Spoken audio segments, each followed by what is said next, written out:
Hello दोस्तों, तो स्वागत है आपका आज के वीडियो में। आज हम आप लोग के लिए 12th बोर्ड जो कि बिहार बोर्ड का एग्जामिनेशन 2022 में होने वाला है, उसका हम पॉलिटिकल साइंस का मॉडल सेट लेके आए हैं। ठीक ना, पॉलिटिकल साइंस का मॉडल सेट लेके आए हैं जो कि एग्जामिनेशन 2022 में जो कि पूछने वाला क्वेश्चन है, बहुत इंपॉर्टेंट और वीवीआई क्वेश्चन है वो। ठीक ना, वीवीआई क्वेश्चन है 2022 के एग्जामिनेशन के अनुसार। ठीक ना, हम यहाँ आप लोग के टॉप 50 क्वेश्चन कराने वाले हैं। ठीक ना, टॉप 50 क्वेश्चन, टॉप 50 क्वेश्चन आप लोग कराने जा रहे हैं जो कि आप लोग के एग्जाम के व्यू से बहुत इंपॉर्टेंट है। तो आप लोग से निवेदन है कि वीडियो के एंड तक बने रहिए, दोस्तों को शेयर कीजिए और लाइक कीजिए। ठीक ना, और जिन बच्चों को आंसर पहले से पता है वो लोग कमेंट बॉक्स में अपना उत्तर जरूर दीजिएगा। ठीक ना, आते हैं पहले क्वेश्चन पे। और वो पहला प्रश्न आपका है कि अविशिष्ट, ठीक ना, अवशिष्ट विषयों पर कानून बनाने का अधिकार है। ठीक ना, मतलब कि किसको अधिकार है? जो हमारे जो अवशिष्ट जो विषय है संविधान के, उस पर कानून बनाने का अधिकार किसको है? तो बाबू उस पर कानून बनाने का अधिकार केंद्र के पास है। ठीक है, किसके पास है? केंद्र के पास। तो option A will be answer. ठीक है, sorry, option C will be answer. ठीक है, ऑप्शन सी इसका आंसर होगा। ठीक है, केंद्र के पास। बहुत ही इंपॉर्टेंट क्वेश्चन है बाबू। ठीक है, आप लोग ऐसे ही बने रहे। ये देखिए 2 नंबर जो क्वेश्चन है, इसका अगर आंसर किसी को पता है तो कमेंट बॉक्स में उत्तर जरूर दीजिए। ठीक है ना, 2 नंबर का जो क्वेश्चन है, प्रथम गुट निरपेक्ष सम्मेलन के अध्यक्ष कौन थे? ठीक है ना, प्रथम गुट निरपेक्ष सम्मेलन के अध्यक्ष कौन थे? तो बाबू प्रथम गुट निरपेक्ष सम्मेलन के अध्यक्ष जवाहरलाल नेहरू थे। ठीक है ना, कौन थे? जवाहरलाल नेहरू। ठीक है ना, अपने भारत देश के प्रथम प्रधानमंत्री। ठीक है ना, ये गुट निरपेक्ष के सम्मेलन के अध्यक्ष थे। ये गुट निरपेक्ष क्या था बाबू? ठीक ना, ये गुट निरपेक्ष था जब पूरे विश्व में शीत युद्ध चल रहा था और पूरा विश्व 2 ध्रुव में बटा था। पहली दुनिया और मतलब कि दूसरी दुनिया सोवियत संघ के। तो उस समय हमारा देश जो कि किसी के साथ शामिल नहीं होना चाहता था, तो हम लोगों ने क्या किया कि गुट निरपेक्ष अपनाया। ठीक ना, ठीक है, तो इसका राइट आंसर हो जाएगा बाबू कि जवाहरलाल नेहरू। ठीक ना, option A will be answer. ठीक ना, अब आगे आते हैं 3 नंबर जो क्वेश्चन है। ये देखिए बाबू, 3 नंबर जो क्वेश्चन है वेरी इंपॉर्टेंट क्वेश्चन है। ठीक ना बाबू, आप लोग जो 11 का जब कॉन्स्टिट्यूशन जब पढ़े होंगे, 11 का जब आप लोग बुक पढ़े होंगे पॉलिटिका, तो उसमें ये क्वेश्चन आया होगा। ठीक ना, कि कानून का समान संरक्षण शब्दावली कहाँ से लिया गया है? ठीक ना, आप लोगों को पता है बाबू कि हमारा जो कानून जो बनाया, अपना जो संविधान बनाया है, वो कई देशों से मिलके बनाया। ठीक ना, कई देशों से मिलके बनाया है। तो उसमें जो कानून का जो समान संरक्षण है, ठीक ना, तो ये किस देश से लिया गया है? तो बाबू ये हमारा अमेरिका से लिया गया है। कहाँ से लिया गया? अमेरिका से लिया गया। Option A will be answer. ठीक है, अगला क्वेश्चन देखते हैं। अगला क्वेश्चन है बाबू कि भारत के संविधान के किस अनुच्छेद के अधीन भारत के राष्ट्रपति पर महाभियोग चलाया जा सकता है? बहुत इंपॉर्टेंट क्वेश्चन, कि भारत के संविधान के किस अनुच्छेद के अधीन भारत के राष्ट्रपति पर महाभियोग चलाया जा सकता है? ये महाभियोग क्या होता है बाबू? ये महाभियोग होता है कि ये एक प्रकार का दंड होता है कि इससे हम क्या करेंगे कि किसी राष्ट्रपति को उसके पद से हटा सकते हैं। ठीक ना, जैसे अभी अपने देश के राष्ट्रपति कौन है? रामनाथ कोविंद है। तो हम रामनाथ कोविंद को महाभियोग चलाकर उनको राष्ट्रपति के पद से हटा सकते हैं। तो ये आपके देश के किस अनुच्छेद में लिखा हुआ है? तो अनुच्छेद 61 में है। ठीक ना, अनुच्छेद 61 में है। तो 4 का हो जाएगा option D will be answer. ठीक ना, जिन बच्चों का option D will be answer है वो सही है। ठीक ना, आप लोग जिनको आंसर पता है कमेंट बॉक्स में देते रहिए। ये इंपॉर्टेंट क्वेश्चन है बाबू, वीवीआई क्वेश्चन, इसको हम मानेंगे वीवीआई, आप लोग भी मान लीजिए। ठीक ना, कि यूरोपीय संघ की स्थापना कब हुई थी? यहाँ पे संघ रहेगा बाबू। ठीक ना, यहाँ पे क्या रहेगा? संघ। कि यूरोपीय संघ की स्थापना कब हुई थी? तो यूरोपीय संघ की स्थापना बाबू 1992 ईस्वी में हुआ था। ठीक ना, तो इसका हो जाएगा option B will be answer. ठीक ना, कब हुआ था? 1992 ईस्वी में हुआ था। ठीक है, आगे चलते हैं बाबू। ऐसे ही इंपॉर्टेंट क्वेश्चन के लिए आप लोग बने रहिए लाइव सेशन में। ठीक ना, कमेंट कीजिए और चैनल को लाइक कीजिए। ठीक ना, 6 नंबर क्वेश्चन है कि मनुष्य स्वतंत्र उत्पन्न होता है किंतु सर्वत्र बंधनों से बंधा हुआ है, किसने कहा था?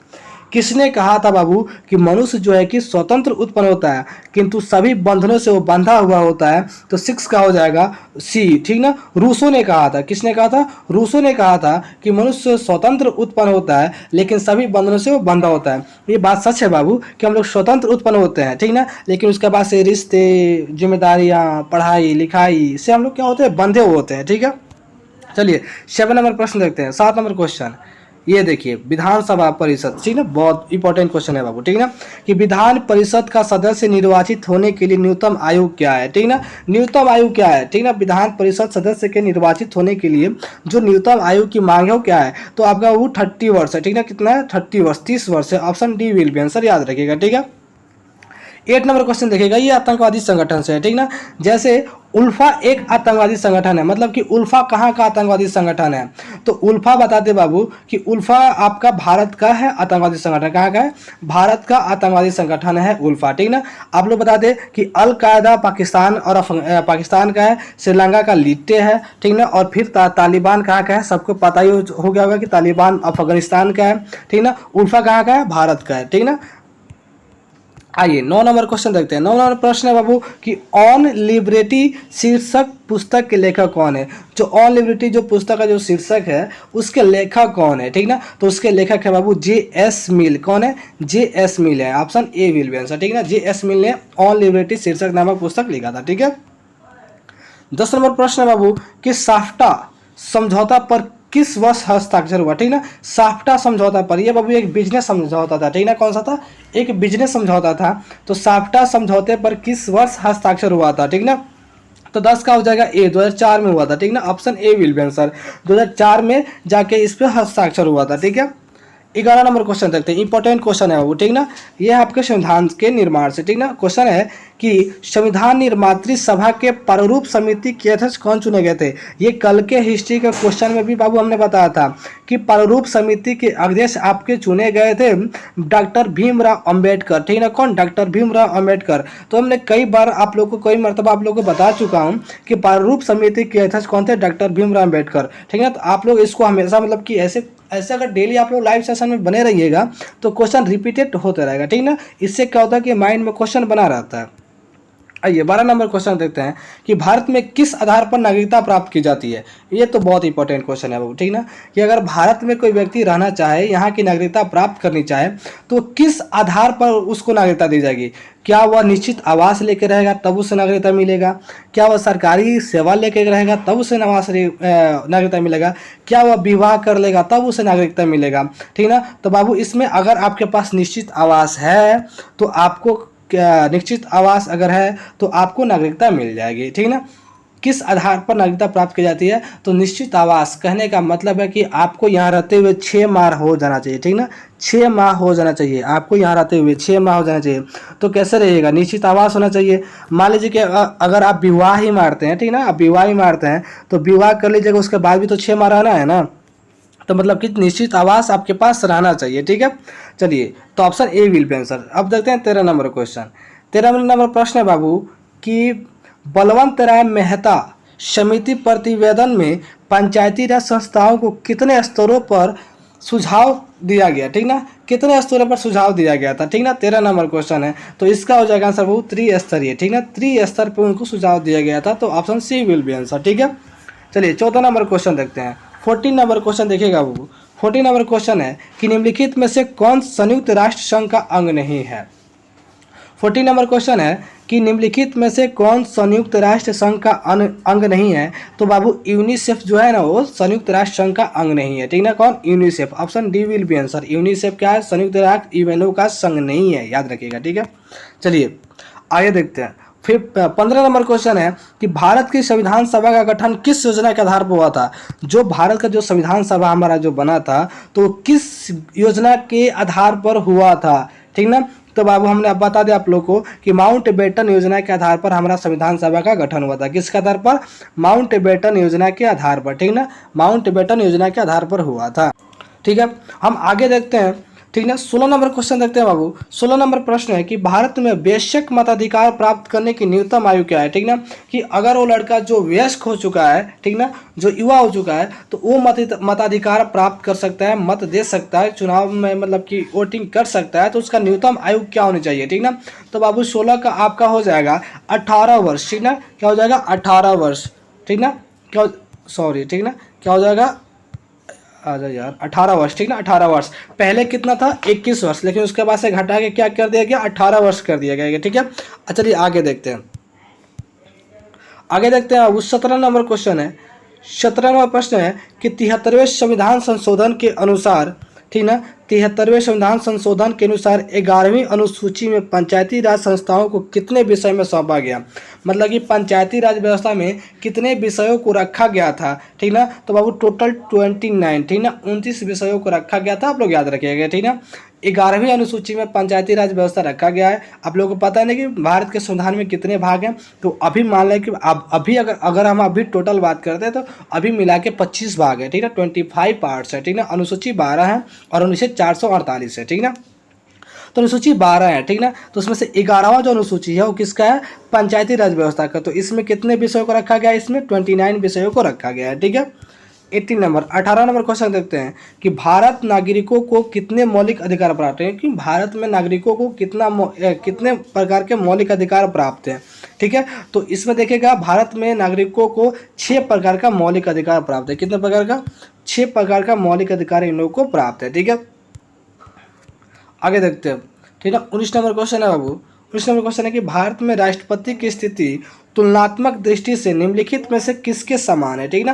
मतलब कि नीचे कुछ राष्ट्रपति के नाम दिए गए हैं कुछ देश के, तो आपका जो मतलब कि अपने भारत का जो राष्ट्रपति हैं वो तुलनात्मक दृष्टि से मतलब कि बराबरी के किसके समान है, ठीक ना। क्या अमेरिका के समान है अपने राष्ट्रपति, नहीं। ब्रिटिश महारानी के, जी हाँ, ब्रिटिश महारानी के समान है हम लोग, ठीक ना। तो option B will be answer, 19 का क्या हो जाएगा, बी हो जाएगा, ठीक ना। 20 नंबर देखते हैं बाबू कि भारतीय नागरिकता अधिनियम कब पारित किया गया, ठीक ना। भारतीय नागरिकता अधिनियम कब पारित किया गया, ठीक ना। 20 नंबर क्वेश्चन है, तो 20 नंबर का आंसर हो जाएगा हम लोगों ने भारतीय नागरिकता अधिनियम 1955 में पारित किया, ठीक ना। भारतीय नागरिकता अधिनियम कब पारित किया, 1955 ईस्वी में पारित किया, ठीक है। जिन बच्चों को अगर आंसर पता थी ना तो हमसे आंसर देने से पहले आप लोग कमेंट बॉक्स में जरूर दीजिए, ठीक ना। और जिन लोगों को पॉलिटी है, ठीक ना, आपके दोस्त, सहपाठी, साथी, कॉलेज के फ्रेंड जिनको भी मतलब पॉलिटी है और उनकी तैयारी नहीं हो पाई है, उनके पास इसको शेयर करें ताकि ऑब्जेक्टिव 50% ऑब्जेक्टिव वो लोग कवर कर ले, ठीक ना। 50% ऑब्जेक्टिव कवर कर ले, ठीक ना, क्योंकि आपको पता है ना कि टोटल क्वेश्चन का 50% ऑब्जेक्टिव पूछेगा। यहाँ बाबू आप लोग को हर सब्जेक्ट का 50 मतलब कि 100% यहाँ तैयारी कराई जाएगी, ठीक ना, चाहे वो सब्जेक्टिव हो या ऑब्जेक्टिव हो, ठीक है। 21 नंबर क्वेश्चन देखते हैं, ठीक है। 21 नंबर क्वेश्चन है कि निम्नलिखित में से कौन एक न्याय का प्रकार है, ठीक ना। 21 है कि कौन निम्नलिखित में से कौन एक न्याय का प्रकार है, तो आपका हो जाएगा, ठीक ना। इसमें करा कि न्याय का प्रकार कानूनी है, न्याय का प्रकार, ठीक ना। राजनीतिक न्याय भी है, क्या है, न्याय का प्रकार है। आर्थिक न्याय भी क्या है, न्याय का प्रकार है। तो इनमें से सभी न्याय के प्रकार है, ठीक ना। क्या हो जाएगा, option D will be answer, क्या हो जाएगा, option D will be answer, ठीक है। चलिए 22 नंबर प्रश्न देखते हैं। 22 नंबर प्रश्न है कि निम्नलिखित में से कौन एक राज्य का तत्व नहीं है। इसमें से कौन है जो एक राज्य का तत्व नहीं है, ठीक ना। राज्य का तत्व नहीं है तो बाबू राज्य भूभागी राज्य का तत्व है, जनसंख्या ये भी राज्य का तत्व है, संप्रभुता ये भी राज्य का तत्व है, राजनीतिक दल ये राज्य का तत्व नहीं है, ठीक ना। तो हमें क्या बोलेंगे, option D will be answer, क्या होगा, option D will be answer, ठीक है, राजनीतिक दल, याद रखिएगा। 23 नंबर क्वेश्चन देखिएगा कि लोक लेखा समिति में होते हैं, मतलब कि कितने लोग होते हैं, कौन सदस्य होते हैं लोक लेखा समिति में, ठीक ना। तो लोक लेखा समिति में बाबू आप लोग को बता दें, अगर जिनको पता है आंसर जो जवाब दिए, ठीक ना। 15 सदस्य लोकसभा से तथा 7 सदस्य राज्यसभा से होते हैं, ठीक ना। 15 सदस्य लोकसभा को बता दें कि सदन में 2 होता है, एक उच्च सदन एक निम्न सदन, ठीक ना। मतलब कि एक लोकसभा और एक राज्यसभा, ठीक ना। तो लोकसभा से 15 सदस्य और राज्यसभा से 7 सदस्य होते हैं, ठीक है। चलिए 24 नंबर क्वेश्चन देखते हैं। 24 नंबर क्वेश्चन देखते हैं कि किस कमेटी की रिपोर्ट पर भारत सरकार ने पर्यावरण विभाग की स्थापित किया, देना किस कमेटी की रिपोर्ट पर भारत सरकार ने पर्यावरण विभाग के स्थापित किया, तो आप इसका आंसर हो जाएगा स्वर्ण Singh committee, option D will be answer, ठीक ना। किसके समिति की रिपोर्ट पर, स्वर्ण सिंह समिति के रिपोर्ट पर इन्होंने क्या किया कि पर्यावरण विभाग का मतलब कि स्थापित किया, ठीक है।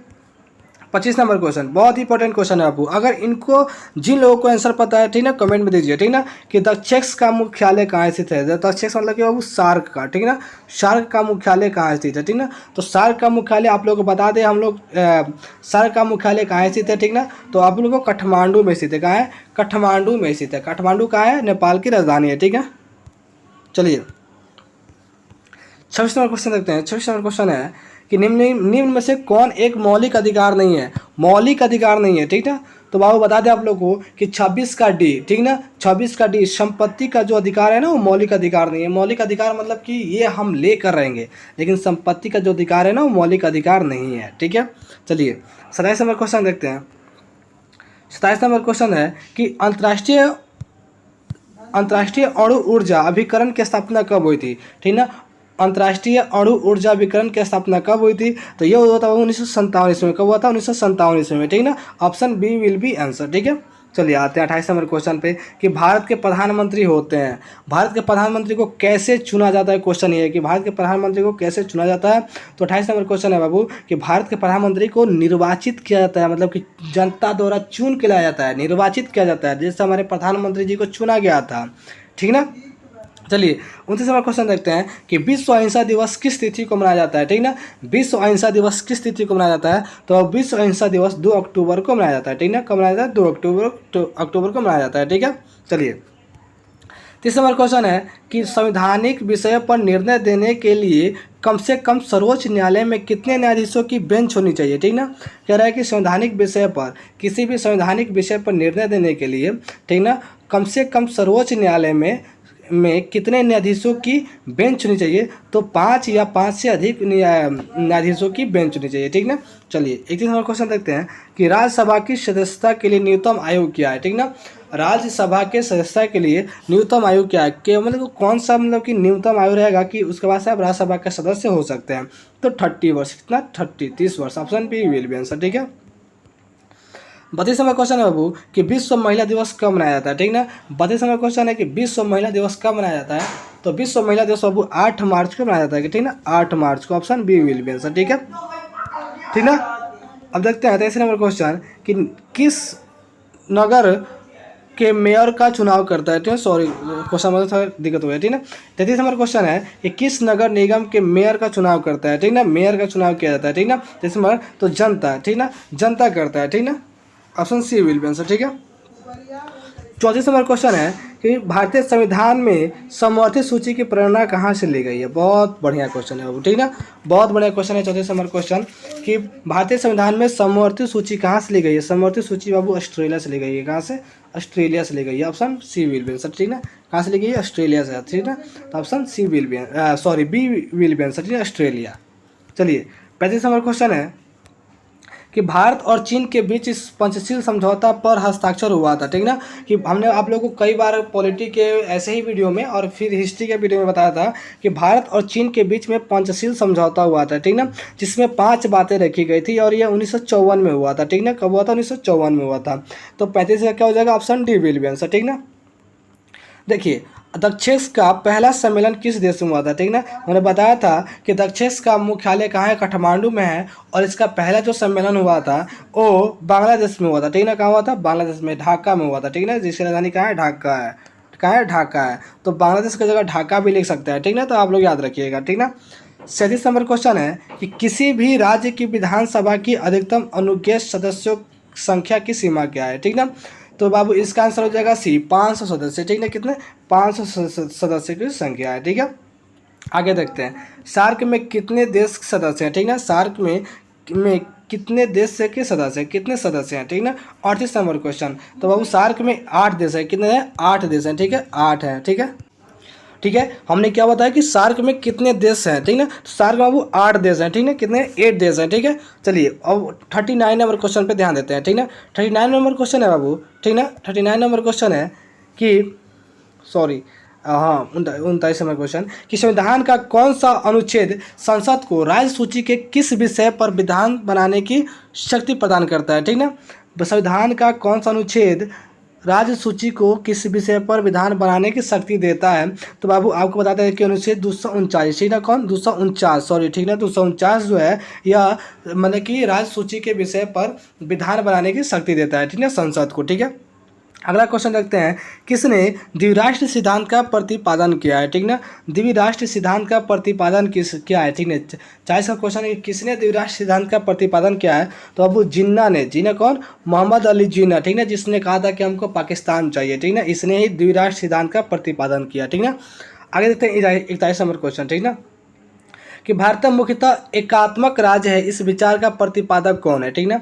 भारत मुख्यतः एकात्मक राज्य है, इस विचार का प्रतिपादक कौन है, ठीक ना। 41 नंबर क्वेश्चन, तो ये हो जाएगा बाबू मॉरिस जोन्स, ठीक ना, कौन होगा, मॉरिस जोन्स। इन्होंने कहा था कि भारत मुख्यतः एकात्मक राज्य है, ठीक ना, एकात्मक राज्य, मॉरिस जोन्स ने कहा था, option C will be answer, ठीक ना। 42 नंबर क्वेश्चन देखते हैं कि मनरेगा कार्यक्रम की शुरुआत किसके शासनकाल में हुई थी। मनरेगा कार्यक्रम की शुरुआत किसके शासनकाल में हुई थी। 42 नंबर क्वेश्चन है बाबू, ठीक ना। तो मनरेगा कार्यक्रम की शुरुआत मनमोहन सिंह के कार्यकाल में हुई थी, ठीक ना। हाँ, मनमोहन सिंह के काल में हुई थी, ठीक ना। इसका बाबू महात्मा गांधी, ठीक ना, नवयुवक रोजगार गारंटी योजना है, ठीक ना। मतलब कि इसमें सबको रोजगार दिया जाएगा, ठीक ना, और 100 दिन का रोजगार इसमें दिया जाता है, ठीक ना। कितने दिन का? 100 दिन का इसमें रोजगार दिया जाता है, ठीक है। आगे क्वेश्चन देखते हैं, ठीक ना, कि संघात्मक ढांचे के लिए अपरिहार्य लक्षण है, ठीक ना। संघात्मक ढांचे के लिए अपरिहार्य लक्षण है, 43 नंबर क्वेश्चन है। इसका आंसर जो होगा कि इनमें से सभी डी, ठीक है। ये जो सभी जो दिखाई दे रहे हैं, संविधान की सर्वोच्चता, स्वतंत्र न्यायपालिका, शक्तियों के विभाजन, इस सभी क्या है? संघात्मक ढांचे हैं। मतलब क्या हमारे संविधान के जो है कि ढांचा है, ठीक ना। तो चलिए ठीक है, तो ऐसे में क्वेश्चन देखते हैं। 44 में क्वेश्चन बहुत इंपॉर्टेंट है बाबू, कि भारत और पाकिस्तान के बीच कारगिल युद्ध कब हुआ था? कारगिल युद्ध बाबू अटल बिहारी वाजपेयी जी के शासनकाल में हुआ था 1999 ईस्वी में, ठीक ना। Option C will be answer, ठीक ना, option C will be answer. चलिए 45 नंबर क्वेश्चन, कि 1972 में का शिमला समझौता किन 2 देशों के बीच में हुआ था? ठीक ना बाबू, शिमला समझौता किन देशों के बीच में हुआ था? तो हमने बताया था कि 1971 में बांग्लादेश आज़ाद हुआ था और भारत और पाकिस्तान के बीच झगड़ा हुआ था, ठीक ना। तो भारत और पाकिस्तान के बीच ये समझौता हुआ था, ठीक ना। 45 का क्या हो जाएगा? बी आंसर, ठीक ना। शिमला समझौता किसके किसके बीच में हुआ था? भारत और पाकिस्तान के बीच। और उसके पहले, ठीक ना, 1965 में बाबू आपका ताशकंद समझौता हुआ था। तो ताशकंद समझौता भी किसके बीच में हुआ था? भारत और पाकिस्तान के बीच में, ठीक है। चलिए 46 नंबर क्वेश्चन, 66 नंबर क्वेश्चन है कि संविधान निर्मात्री सभा उद्देश्य प्रस्ताव किसके द्वारा प्रस्तुत किया गया? ये इंपॉर्टेंट क्वेश्चन है, भाई भी आई, ठीक ना। जिनको पता लोग कमेंट बॉक्स में जवाब जरूर दीजिए कि संविधान निर्मात्री सभा में उद्देश्य प्रस्ताव किसके द्वारा प्रस्तुत किया गया? तो उद्देश्य प्रस्ताव बाबू जवाहरलाल नेहरू के द्वारा किया गया, ठीक ना। Option A will be answer, ठीक है। आते हैं अगला क्वेश्चन, ठीक ना, कि केशवानंद भारतीवाद में, ठीक ना, केशवानंद भारती जो केस हुआ था, केशवानंद भारतीवाद में सर्वोच्च न्यायालय ने किस विषय पर निर्णय दिया था? ठीक ना, मतलब कि किस विषय पर निर्णय दिया गया था, ठीक ना। तो अब बाबू संसद संविधान के मूल ढांचे को संशोधित नहीं कर सकती है, इस पे जो है कि सर्वोच्च न्यायालय ने ये विषय निर्णय दिया था कि संसद जो है कि संविधान के मूल ढांचे में, ठीक ना, कोई संशोधन नहीं कर सकती है, ठीक ना। संशोधित मतलब होता है कि उसको फिर से सही करना, ठीक ना, जो चीज़ गलत हो गया है या फिर गलत लग रहा है उसको सुधार करना, ठीक है। अगला क्वेश्चन देखते हैं 48 नंबर क्वेश्चन है बाबू कि मुख्य चुनाव आयुक्त तथा अन्य चुनाव आयुक्तों की नियुक्ति किसके द्वारा की जाती है? अब देखते हैं ना कि जब चुनाव होता है तो फिर चुनाव आयुक्त का नियुक्ति होता है, तो चुनाव आयुक्त या फिर अन्य जो चुनाव आयुक्त होते हैं जैसे मुख्य चुनाव आयुक्त, तो उनकी नियुक्ति कौन करता है? तो उनका नियुक्ति बाबू राष्ट्रपति करता है। कौन करता है? राष्ट्रपति करता है, ठीक ना। और उसके बाद से सबका हक खत्म हो जाता है, पूरे देश का राज खत्म हो जाता है, चुनाव आयुक्त का सब चलता है, ठीक ना। 49 नंबर क्वेश्चन देखिएगा कि संविधान संशोधन किस वर्ष हुआ था, ठीक ना। 49 नंबर क्वेश्चन है कि संविधान संशोधन किस वर्ष हुआ था? तो बाबू सॉरी, ठीक ना, ये क्वेश्चन थोड़ा यहाँ से पढ़ लीजिएगा, ठीक ना। पहला संविधान संशोधन, ठीक ना, कौन सा? पहला संविधान संशोधन किस वर्ष हुआ था? तो पहला संविधान संशोधन बाबू 1921 ईस्वी में हुआ था, ठीक ना। Option C will be answer, ठीक ना, option C will be answer 1921 ईस्वी में, ठीक ना। तो याद रखिएगा, आप लोग कमेंट में भी सेक्शन में जवाब दीजिए, दोस्तों के पास शेयर कीजिए। लास्ट क्वेश्चन, ठीक ना, और सबसे लास्ट क्वेश्चन बाबू हमने टॉप 50 क्वेश्चन करा दिया आज, ठीक ना। आज भी आप लोग बने रहिए ऐसे ही, कल हम इसका पार्ट 2 लेकर आएंगे, ठीक ना। लोकसभा की अधिकतम सदस्य संख्या, ठीक ना, लोकसभा में अधिकतम सदस्यों की संख्या कितनी हो सकती है? तो option A will be answer 552 हो सकती है, ठीक ना। तो कैसा रहा? 552, option A will be answer, ठीक ना। तो बच्चों hello guys, thank you for watching, फॉर इंड तक देखने के लिए धन्यवाद, ठीक ना। आप लोग बताइए कि वीडियो ये आज का कैसा रहा। अगले बार आप लोगों को किस तरह की वीडियो चाहिए? History, geography, polity, economics, sociology, psychology, Hindi, English, ठीक ना। सभी विषयों के ऑब्जेक्टिव और सब्जेक्टिव की तैयारी यहाँ कराई जाती है, ठीक ना। अपने दोस्तों के पास शेयर कीजिए, लाइक कीजिए, सब्सक्राइब कीजिए, ठीक ना। और कमेंट बॉक्स में लिख के बताइए कि वीडियो कैसा रहा, ठीक ना, और कितना आपका सही हुआ, ठीक ना। थैंक यू सो मच ऐसे ही बने रहने के लिए। ओके, धन्यवाद।